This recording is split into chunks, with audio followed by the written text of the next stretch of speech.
नमस्कार, आप देख रहे हैं विपक्ष ऑलवेज विद दम। मैं हूं Parveen Shaikh. National Herald case में फौरी राहत के बाद कांग्रेस ने जमकर हंगामा किया। संसद से सड़क तक प्रदर्शन देखने को मिला। कांग्रेसी सांसदों ने बैनर पोस्टर के साथ प्रोटेस्ट किया। अलग अलग राज्यों में नेता और समर्थक सड़कों पर उतरे। अहमदाबाद, चंडीगढ़ और रायपुर में कांग्रेसियों ने सरकार के खिलाफ मोर्चा खोला।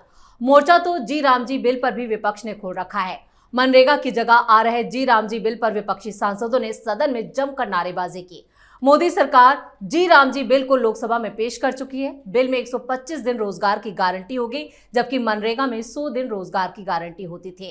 इसमें राज्यों की भी हिस्सेदारी तय की गई है, जबकि मनरेगा में सिर्फ केंद्र की ही हिस्सेदारी होती थी। वहीं विपक्ष इस नए बिल का विरोध कर रहा है। विपक्ष का कहना है कि सरकार नया कानून बनाने की जगह सिर्फ पुराने कानून का नाम बदल रही है। इन मुद्दों पर चर्चा के लिए स्टूडियो मौजूद हैं कैपिटल टीवी के editor in chief doctor Manish Kumar और एग्जीक्यूटिव एडिटर राजीव कुमार। आप दोनों का बहुत बहुत स्वागत है। धन्यवाद। डॉक्टर साहब, नेशनल हेराल्ड में जो कोर्ट का फैसला आया है, सिर्फ फौरी राहत है या कहें कि तकनीकी पेच फंसा है, तो कांग्रेस इतना हंगामा क्यों कर रही है? राहत न फौरी है न परमानेंट है। किसने कह दिया भाई राहत है? कोर्ट के जजमेंट के लोग ढंग से पढ़ते नहीं क्या? आप पॉलिटिकल तमाशा क्रिएट करना चाह रहे हो। ओ सत्यमेव जयते, जैसे कि चोरी की ही नहीं। अजीब कहानी है। कोर्ट हैज नॉट कमेंटेड और said anything on the merit of the case. उस जजमेंट का सबसे अहम हिस्सा कि भाई चोरी हुई नहीं हुई, साक्ष्य सबूत, इसके ऊपर वो कमेंट नहीं कर रहे हैं। The only mistake the ED did कि बिना एफआईआर के आप कैसे आपने इन्वेस्टिगेशन कर लिया। अब जज के बारे में कुछ नहीं बोला जा सकता। ईडी ने कहा है हाई कोर्ट जाएंगे जी।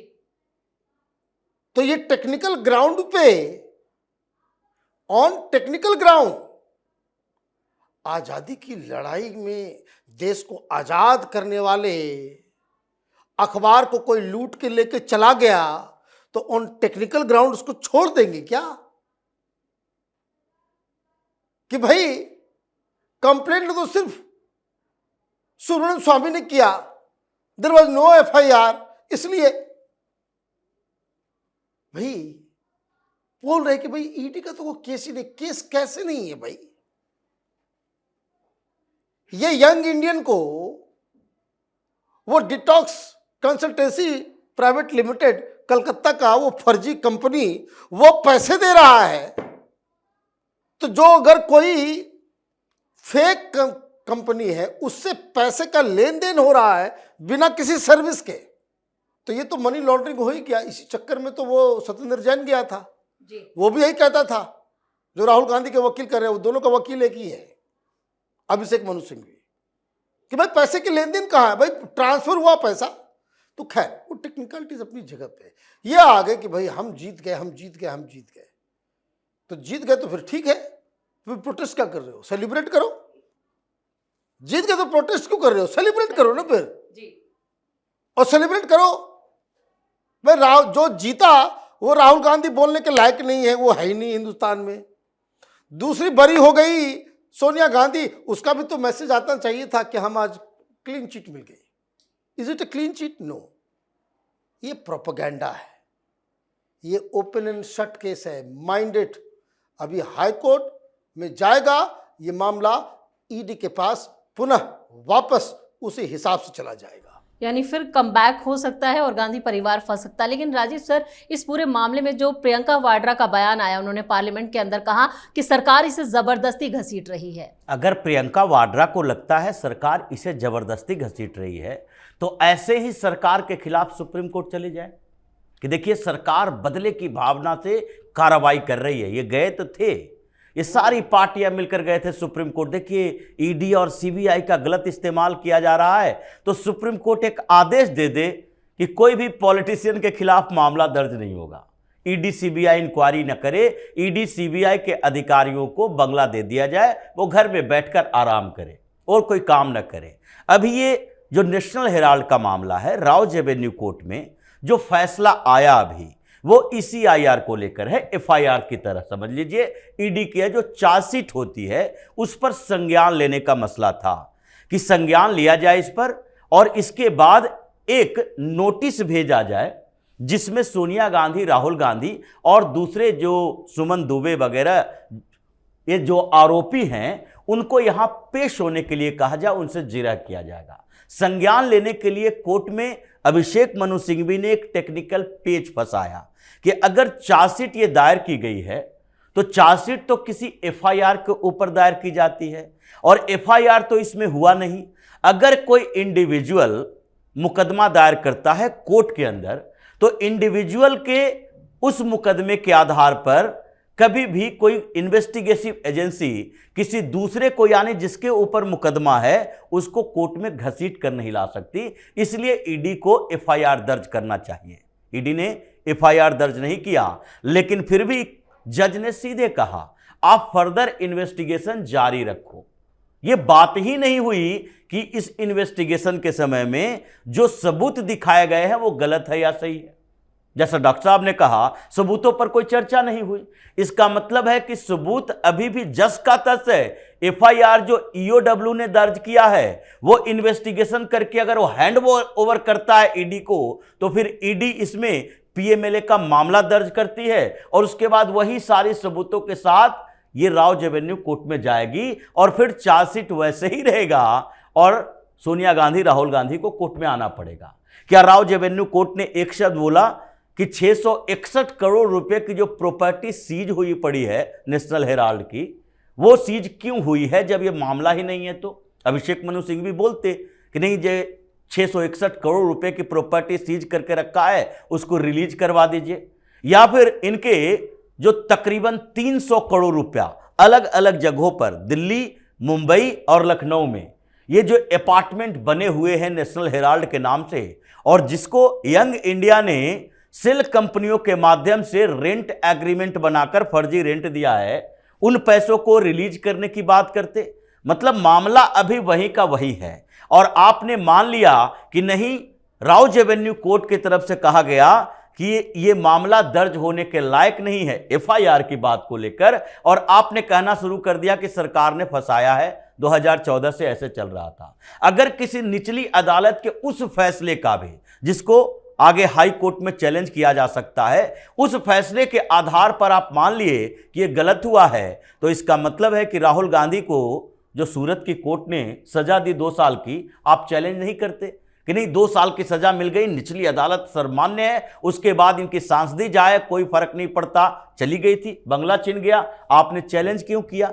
आप सुप्रीम कोर्ट तक जाओ और ईडी या सीबीआई को सुप्रीम कोर्ट तक जाने का कोई अधिकार नहीं हो।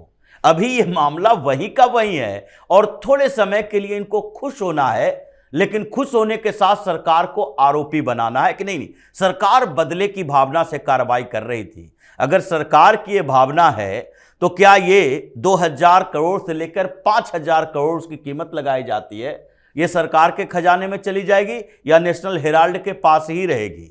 ये जो किसी तरीके से कब्जा किया है 5 लाख देकर 1500 करोड़ अभी के समय में 76% शेयर है, और अभी मार्केट वैल्यू जो उस समय के अनुसार कहा जा रहा है कि 2000 करोड़ है। 1500 करोड़ रुपए में ये बार बार कह रहे हैं सोनिया गांधी, राहुल गांधी इसका उपयोग नहीं कर रहे, लेकिन शेयर जो उसके पास है उसमें यंग इंडिया प्राइवेट लिमिटेड में लिखा हुआ है कि आप इसके प्रॉफिट के भागीदार हो या ना हो, लेकिन शेयर बेचकर आप पैसा कमा सकते हैं। ये 1600 करोड़ रुपया तो कभी भी राहुल गांधी लेकर चला जाएगा विदेश। तो जो स्थिति अभी नेशनल हेराल्ड मामले में है, कुछ दिन में ही पता चल जाएगा कि राहुल गांधी, सोनिया गांधी को नेक्स्ट समन कैसे आता है, ईडी कैसे इनिशिएटिव लेती है।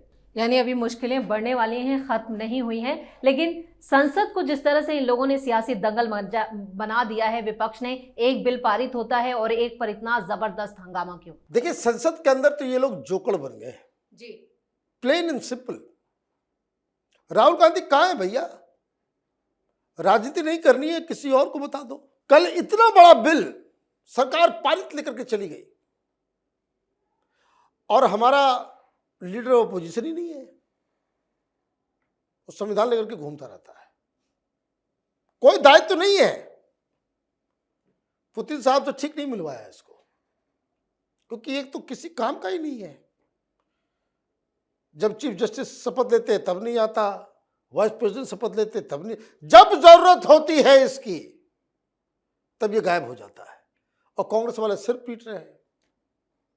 पहले आए ताव में सवेरे सवेरे कल कि बड़ा नेशनल मसला है ये न्यूक्लियर एनर्जी बिल, और ये जो नाम बदल दिया गया है ना, गांधी का नाम हटाया क्यों, तो ये चला जाना चाहिए सिलेक्ट कमेटी में, बाद में इसके ऊपर गौर से डिस्कस करेंगे। सरकार ने कहा कि नहीं सुनना है सब बकवास, आज ही पास होगा।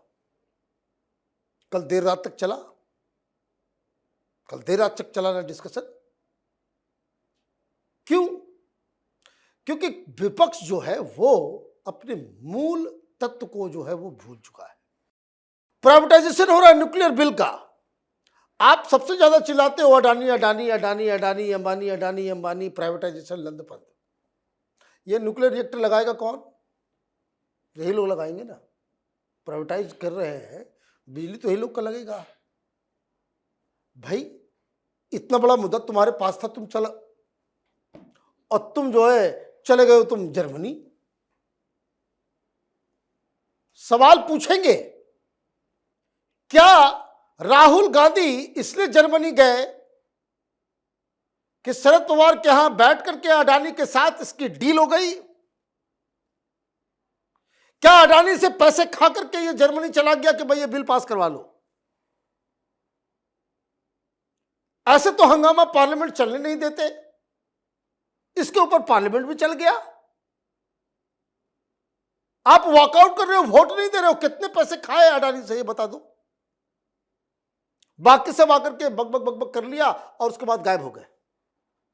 भाई इसका मतलब क्या है? वो उस दिन बर्थडे भी नहीं था शरद पवार का। शरद पवार का बर्थडे 2 दिन के बाद था और यहां जो है बर्थडे के नाम पे मीटिंग करवा दिया और सारे लोगों को बुला लिया। बीजेपी का कोई बड़ा लीडर नहीं गया, छोटे छोटे लोग गए और ये सारे बड़े लोग वहां पे गए, वहां पे अडानी थे। क्या क्या बात हुई?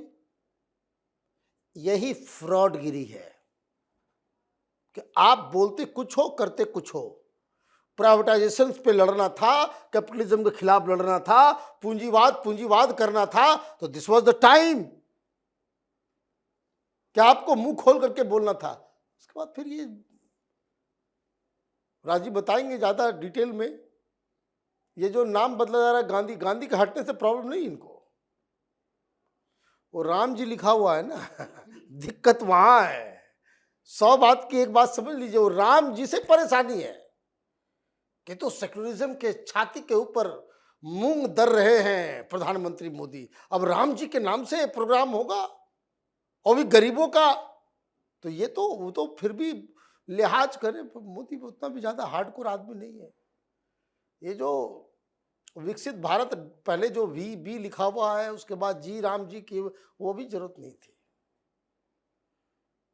रूरल फॉर ऑल है ना प्रोग्राम, वो राम का पूरा हो जाता है और जी लगा दिए होते। पूरा राम जी के नाम से ही होना चाहिए, आगे पीछे को सब हटा देते। उस तरह का योजना बना करके डाल दिए। देखिए फिर कैसे छटपटाते ये लोग। तो विरोध कुछ नहीं है, विरोध सिर्फ राम जी के नाम से है। बिल्कुल जी। राम जी बिल और जिस तरह से न्यूक्लियर एनर्जी बिल पर जो स्टैंड विपक्ष का रहा है, उस पर सवाल क्यों? देखिए, विपक्ष का स्टैंड ही ऐसा रहा है जिस पर सवाल उठता है, क्योंकि आपको विरोध करना है। अगर कांग्रेस को विरोध करना है कि आपने नाम परिवर्तित क्यों किया, तो आप पहले ये जवाब देना पड़ेगा आपको कि आपने क्यों परिवर्तित किया था। आप अगर कहीं गांधी का नाम डाल दोगे तो कोई गांधी का नाम हटा भी सकता है, और गांधी का नाम हटाने के बदले अगर उस नाम को परिवर्तित करने के लिए भारतीय जनता पार्टी अपने किसी नेता का इस्तेमाल करती या फिर संघ के किसी आइडियोलॉग का इस्तेमाल करती, तो आप सवाल उठाते कि नहीं, महात्मा गांधी का नाम हटा दिया गया और उसमें दीनदयाल उपाध्याय का नाम जोड़ दिया गया, अटल बिहारी वाजपेयी का नाम जोड़ दिया गया। भारतीय जनता पार्टी की सरकार है, मोदी ने हमेशा ये किया है। प्रधानमंत्री मोदी जब रिप्लेस करते हैं तो ये देखते हैं कि उस कद का कौन नेता हो सकता है। ये दीनदयाल उपाध्याय का नाम जोड़ेंगे तो फिर इंदिरा गांधी का नाम हटाया जा सकता है, राजीव गांधी का नाम हटाया जा सकता है। ये महात्मा गांधी को हटाने के लिए ये इन लोगों का इस्तेमाल नहीं किया जाएगा। महात्मा गांधी की आत्मा खुश होगी आप उनकी समाधि पर जाते हो, लिखा रहता है हे राम, और उसी राम से आपको नफरत। महात्मा गांधी के नाम के बदले अगर जय जी राम जी लगाया गया है तो यह तो महात्मा गांधी के लिए बहुत बड़ी उपलब्धि की बात है कि पूरे जिंदगी जय हे राम करते रहे, मरने के समय भी हे राम कहे और फिर रघुपति राघव राजा राम ही प्रार्थना सभा में उनकी होती थी। उनके लिए तो सब कुछ राम ही थे, और उनके नाम से अगर रखा गया है ये ग्रामीण रोजगार गारंटी योजना, तो उसके बाद तो कांग्रेसियों को ये जो गांधी नाम जो चुरा कर रखा हुआ है, महात्मा गांधी के जितने भी वंशज हैं, तुषार गांधी से लेकर इला गांधी तक, ये सारे लोगों को लोग नहीं जानते कि गांधी कौन है। ये सब लोगों ने मान लिया है कि गांधी तो महात्मा गांधी के वंशज यही लोग हैं। सारे पूरे भारत में इंदिरा आवास योजना थी, प्रधानमंत्री आवास योजना हुई, प्रधानमंत्री मोदी आवास योजना तो नहीं हुई, इंदिरा गांधी आवास योजना रख दिया था नाम, इंदिरा विकास पत्र नाम रख दिया था, इंदिरा गांधी हवाई अड्डा नाम रख दिया था, सबसे बड़े पशु प्रेमी संजय गांधी के नाम पर संजय गांधी जैविक उद्यान रख दिया है। जितने इन लोगों ने अपने लोगों के नाम पर सारी योजनाओं का नाम रखा, अब उसे तो एक बार में रिप्लेस करना चाहिए। ये प्रधानमंत्री मोदी तो धीरे धीरे इन लोगों को बता रहे हैं, इसलिए इस पर जितना हंगामा करेंगे इन्हीं को नुकसान होगा। वॉकआउट करो, हंगामा करो, बदलने की कोशिश को नाकाम करने की कोशिश करो, लेकिन आगे के चुनावों के लिए प्रधानमंत्री मोदी ने एक और शस्त्र निकाल लिया है, जी राम जी योजना के नाम से। लोग अब इसको इसी तरह जानेंगे जैसे पहले नरेगा को छोड़कर फिर मनरेगा कर दिया गया था। राजीव सर, इस तमाम जानकारी के लिए और सटीक विश्लेषण के लिए आप दोनों का बहुत बहुत धन्यवाद। धन्यवाद। नेशनल हेराल्ड केस में सोनिया गांधी, राहुल गांधी और दूसरे आरोपियों को फौरी राहत जरूर मिली, लेकिन कहानी यहीं खत्म हो ऐसा मानना भूल होगी। कोर्ट ने आरोप सही या गलत इस पर एक शब्द नहीं कहा। पूरा मामला तकनीकी पेच में फंसा है जिसे कांग्रेसी अपनी जीत समझ रहे हैं। वहीं मनरेगा पर भी विपक्ष को बड़ा झटका लगने वाला है, क्योंकि सरकार ने भ्रष्टाचार के सारे दरवाजे बंद कर दिए हैं, जिससे विपक्ष के पेट में दर्द हो रहा है। इस खास शो में इतना ही। वीडियो कैसा लगा कमेंट करके अपनी राय जरूर दें। वीडियो को लाइक करें, शेयर करें और कैपिटल टीवी को सब्सक्राइब जरूर करें। धन्यवाद।